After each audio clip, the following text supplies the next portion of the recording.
Olá, bom dia, sou o doutor Antônio Martins Farias, estou aqui mais uma vez, primeiro para agradecer a Deus e a você, meu amigo, minha amiga, que está dando seu like, seu dislike, tem feito seus comentários. Muito obrigado mesmo, sou muito feliz por isso. Obrigado aos meus amigos que se inscreveram no meu canal, estão acreditando no meu trabalho. Muito obrigado. Eu deixo aqui o meu e-mail, o meu telefone, caso você queira entrar em contato comigo, fique à vontade. E deixo também o blog. Qual é a vantagem do blog? É que de segunda a sexta você sempre vai ler um artigo novo. É um artigo de atualizado, né? Minha preocupação do meu blog é mantermos atualizados. E eu peço desculpa porque a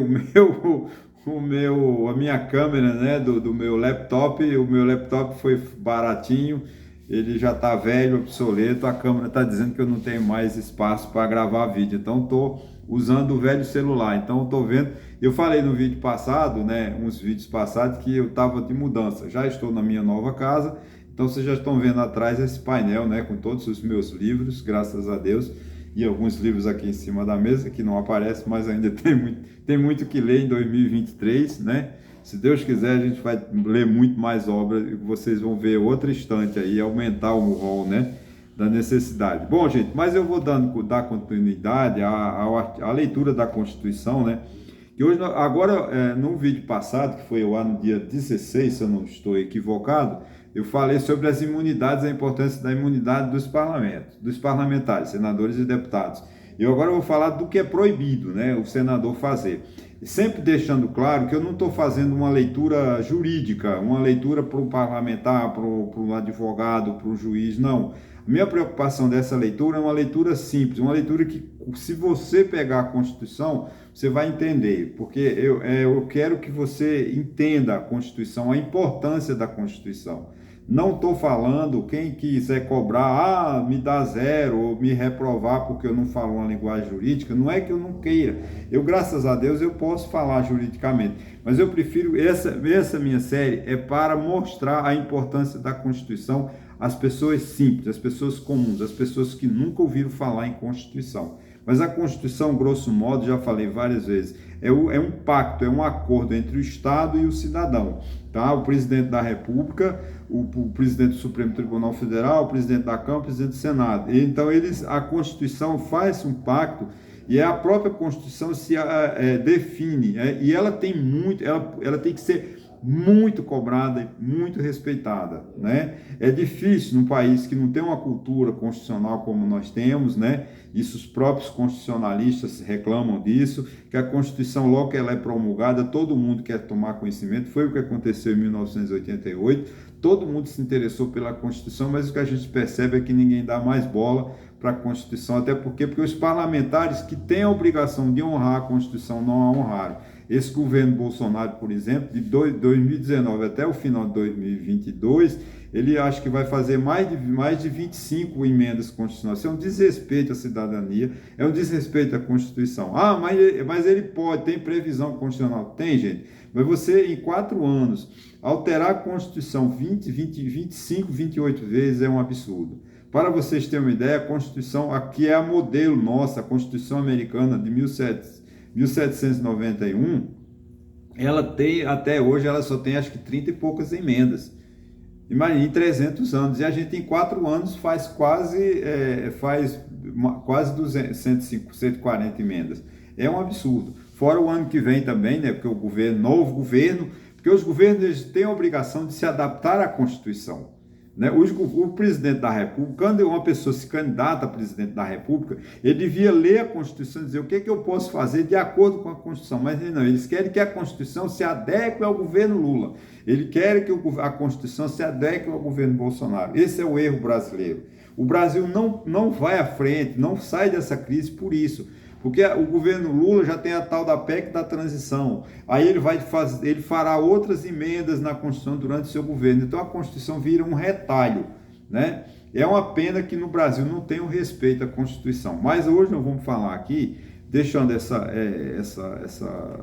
digressão, né, que eu fiz, mas ela se contextualiza para a gente entender, né? Vamos lá, os deputados, né? Agora eu vou falar o que é proibido o deputado, né? Os deputados e senadores não poderão, ou seja, são proibidos desde a expedição do diploma, manter contato e firmar acordos com autarquias, com empresa pública, porque para evitar a influência política, inventar aquele que a gente chama dessa praga, né, que nós temos, que chama-se patrimonialismo. O que é um patrimonialismo? Patrimonialismo, o Estado, o prefeito, o governador, o presidente da República acha que o país é dele. Então ele não usufrui da função do presidente da República para ajudar o povo, mas para ajudar ele mesmo. Você vê o Centrão. O Centrão é um grupo de partidos, de deputados, né, que de vários partidos, que eles formam uma rede de comunicação lá em Brasília só para trabalhar em prol deles. O povo que se esqueça. Essa é a realidade brasileira.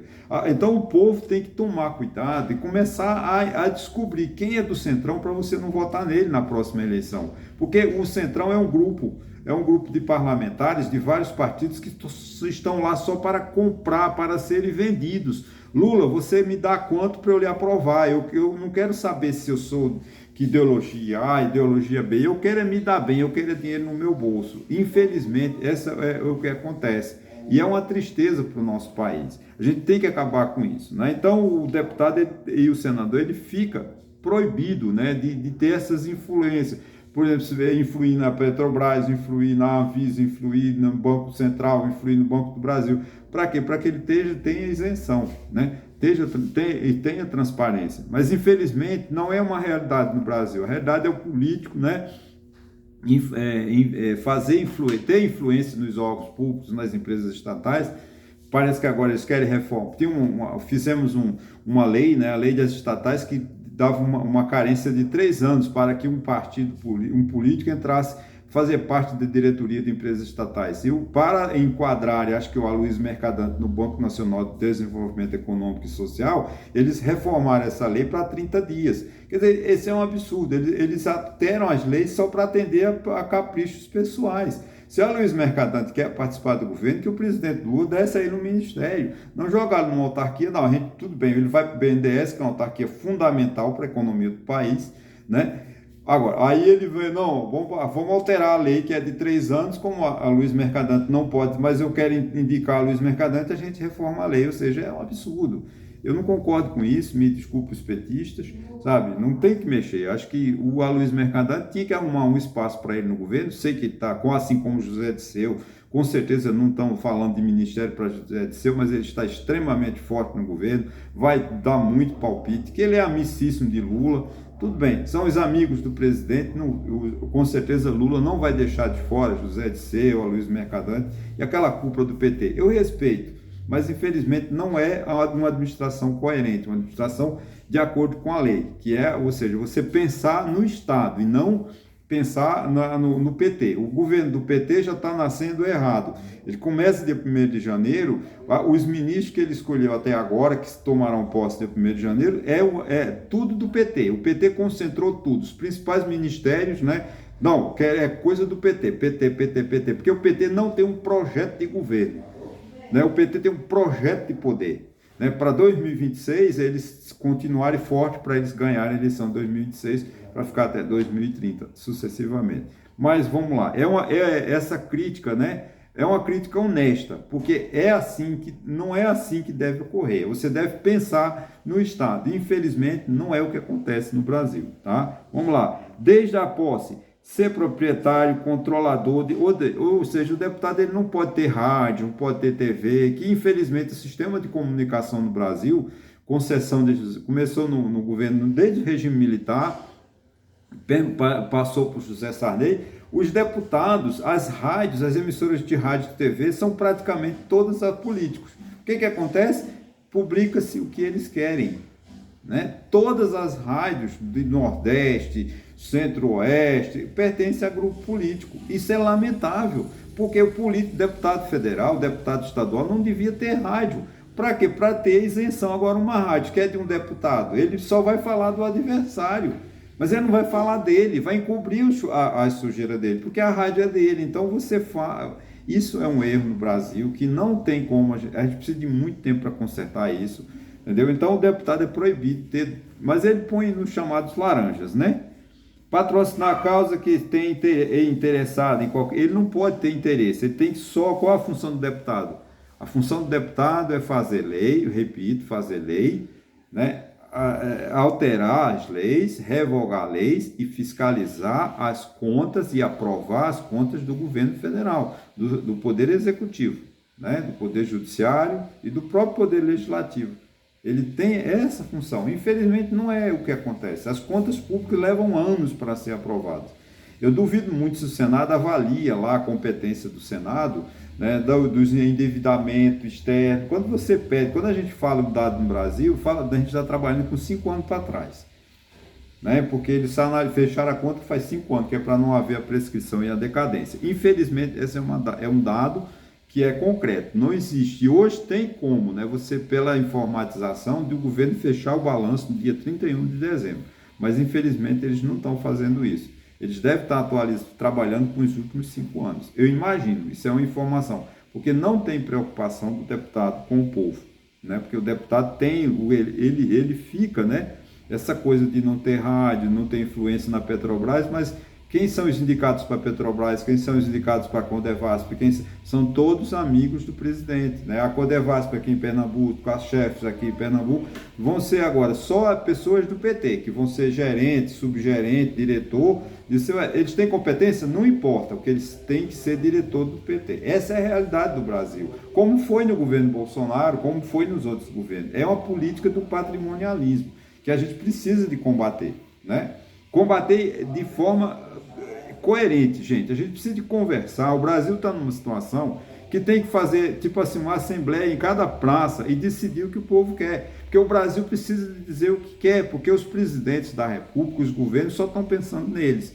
E o povo está pagando essa conta, né? O prejuízo quem paga é o povo, com ruas sujas, ruas imundas, sem calçamento, sem esgoto. Por quê? Porque o dinheiro que o governo arrecada está tudo para ele. Você vê, de cada 100 reais que o governo arrecada, eu já falei várias vezes disso, né?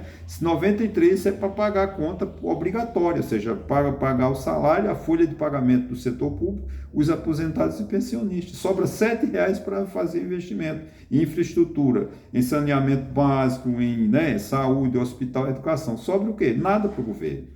Porque o deputado ele não pode ter essas influências, mas que está previsto na Constituição, mas infelizmente todos eles têm lá seus amiguinhos nos órgãos, no poder, em todos os poderes, e a gente é quem paga essa conta pela ineficiência, pela incompetência dos órgãos, né, que estão aqui há quantos anos, né, que no Nordeste desde 1940, 50, né, 60, quando o Juscelino Kubitschek criou a Sudene, que a Sudene empresta dinheiro, mas qual é o vantagem? A Sudene só deixou ricos fazendeiros e latifundiários e usineiros. O povo nunca, o pobre mesmo, nunca viu o benefício da Sudene. Então, os institutos de pesquisa, as organizações, os fomentos, ao invés de ajudar o pobre, só ajudam o rico. O BNDES não ajuda o pequeno empresário. Você vai, o pequeno empresário quer montar uma empresa, montar uma fábrica, montar uma sociedade, ele não tem apoio do BNDES. Agora, grandes grupos, como vocês noticiam todo dia, compra aviões financiados com juros subsidiados, compra tudo financiado pelo BNDES. Por quê? O BNDES é dos amigos do presidente. Coloca lá quem? Uma pessoa amiga do presidente, que ele liga para lá, ó, empresta tanto para Cicrano comprar um avião, e isso assim vai. A Sudene foi a mesma coisa, hoje é a Codevasp que virou, está nas manchetes policiais dos jornais, escândalos e mais escândalos, rodovias que não foram asfaltadas, caminhões que não foram comprados, tratores que foram subfaturados. Por quê? Porque o povo não se preocupa, o povo abaixa a cabeça, o povo quando chega na eleição vota no mesmo deputado que foi acusado de desviar recursos. Ele consegue, né, ele é processado. Como é que uma pessoa que está processado, né, está com seus direitos políticos cassados e é eleito? A gente precisa entender isso. Né? Você vê deputado como aquele Cunha lá do Rio de Janeiro, foi se candidatar em São Paulo e quase foi eleito. Elegeram em São Paulo o filho de Jair Bolsonaro, quase 1 milhão de votos. Esse cara nem em São Paulo mora. Ele mora no Rio de Janeiro, mas o povo de São Paulo votou nele.